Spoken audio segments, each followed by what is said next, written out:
প্রতিহিংসায় গ্রামের পুকুর কুয়োর পোড়া মোবিল জামুরিয়ার জামশোল গ্রাম, সেখানে রীতিমতো চাঞ্চল্য ছড়িয়েছে। কারণ গ্রামের সব পুকুর কুয়োর জল একেবারে নষ্ট হয়ে গিয়েছে। কিন্তু কি কারণ এই জলের মধ্যে পোড়া মোবিল দিয়ে দেওয়া হয়েছে? কে দিল এই পোড়া মোবিল? কারাই বা দিল এই পোড়া মোবিল? জামুরিয়ার জামশোল গ্রামে রীতিমতো চাঞ্চল্য তৈরি হয়েছে, কারণ পোড়া মোবিল ঢেলে জল নষ্ট করে দেওয়া হয়েছে এমনটা অভিযোগ উঠে আসছে।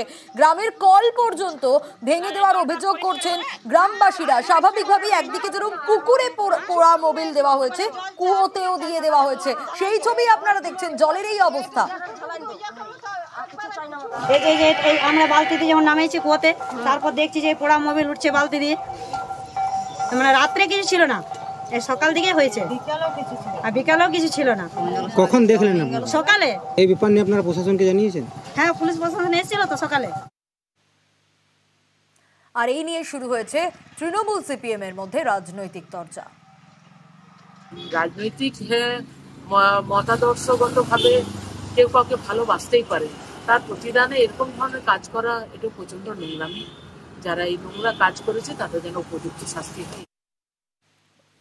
বিরোধীদের অভিযোগ সম্পূর্ণ ভিত্তিহীন। এই সমস্যাটা কোনো পলিটিক্যাল সমস্যা নয়, এটা একটা গ্রাম্য সমস্যা। এই লোকসভা ভোটে সিপিএম এবং বিরোধীরা বুঝতে লেগেছে যে আমাদের তৃণমূল কংগ্রেস অসম্ভব, তাই শুধু একটা মিথ্যা অপপ্রচার করছে তৃণমূল কংগ্রেসের নামে।